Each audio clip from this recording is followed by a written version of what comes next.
mes chers élèves. Alors, nous voilà aujourd'hui dans la dernière leçon de grammaire. On est toujours dans la période 4, le thème autour du monde, mais nouveau ce thème, l'Asie. La discipline, c'est la grammaire. Le titre de la leçon, c'est l'attribut du sujet. Objectif d'apprentissage, être capable d'identifier les attributs du sujet, être capable de les maîtriser et de les réinvestir de façon autonome. Faisons un petit rappel de notre dernière leçon. Alors, on a déjà vu le pronom personnel sujet qui sont je, tu, il, elle, nous, vous, il, elle. Et les pronoms personnels compléments, ceux des compléments d'objet direct, me, m apostrophe, te, t apostrophe, le, la, l apostrophe, nous, vous, les. Alors, pour le complément d'objet indirect, on a me, m apostrophe, te, t apostrophe, lui, on a nous, vous, leur. Alors, tous ces pronoms personnels sujet et pronoms personnels complément, elles servent à éviter les répétitions dans les phrases. Alors, faisons un petit exercice de rappel. Remplacez les groupes de mots soulignés par un pronom personnel sujet ou bien un pronom personnel complément. Alors, on a les garçons aiment jouer au foot. Les gens de la ville regardent la télévision tous les jours.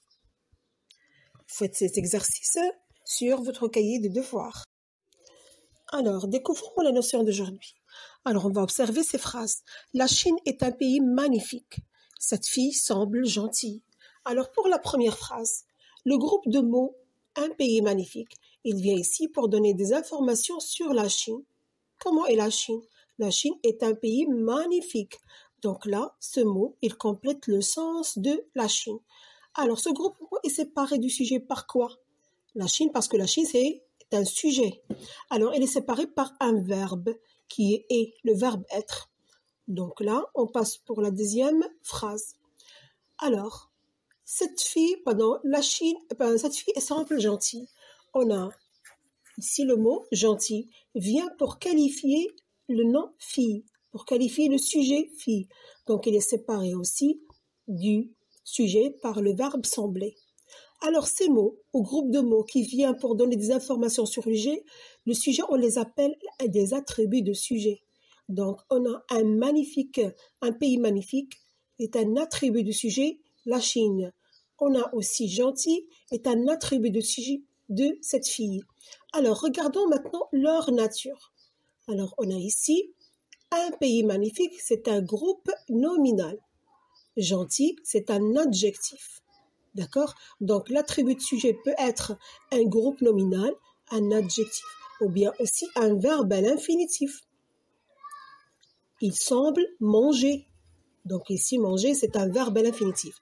Alors, observons maintenant par quoi ils sont-ils reliés au sujet. Par quoi sont-ils reliés au sujet? Ils sont reliés par des verbes d'état. Alors, les verbes d'état, on a le verbe être, paraître, sembler, demeurer, rester, devenir, passer pour, avoir l'air. Alors, ces verbes d'état, il faut les apprendre parce que c'est grâce à eux qu'on peut identifier l'attribut du sujet. D'accord? Et ne pas le confondre avec le complément d'objet direct. Alors, ce qu'on doit retenir. L'attribut de sujet sert à donner des informations sur le sujet. C'est un constituant essentiel de la phrase. Il est relié au sujet par un verbe d'état. Être, rester, paraître, devenir, sembler, passer pour, avoir l'air, demeurer. Alors là, ce sont les verbes d'état. Il faut les apprendre. Alors l'attribut de sujet peut être un groupe nominal. On a ici, il demeure le plus grand peintre. Un adjectif, il a l'air fatigué. Donc il a ici, a l'air c'est le groupe, c'est le verbe d'état.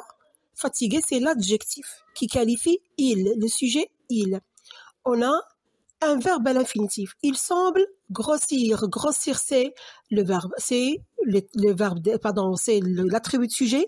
C'est un verbe à l'infinitif. Semble, c'est un verbe d'état. Donc, il faut toujours faire attention au verbe d'état. C'est lui qui va me permettre d'identifier l'attribut de sujet. Parce que si je n'ai pas le verbe d'état, ça sera un complément d'objet direct. Par exemple, il a une gomme. Il a quoi? Une gomme. Donc, gomme, c'est un complément d'objet direct. Parce que j'ai le verbe avoir. Je n'ai pas le verbe être. D'accord? Il faut faire attention à ça. Alors, faisons un petit entraînement. On va prendre la page 189 de votre nom manuel et on va faire l'exercice numéro 1 et 2. Alors, je vais lire la consigne. Encadre le verbe, indique si c'est un verbe d'état. Donc, vous allez identifier pour chaque phrase le verbe et vous allez dire est-ce que c'est un verbe d'état, oui ou non. Alors, pour le deuxième exercice, alors encadre le verbe d'état et souligne le sujet et son attribut. Donc, ici, si tu as le verbe d'état, tu vas l'encadrer et tu vas souligner le sujet et son attribut. Donc, on souligne le sujet et l'attribut de sujet. D'accord? Toujours, je me réfère à la règle pour savoir que le verbe d'état sont être, paraître, sembler, demeurer, rester, devenir, passer pour, avoir l'air. Et on doit faire attention que l'attribut de sujet peut être un groupe nominal, un adjectif ou bien un verbe à l'infinitif. Allez, on se retrouve lors de notre séance. Au revoir.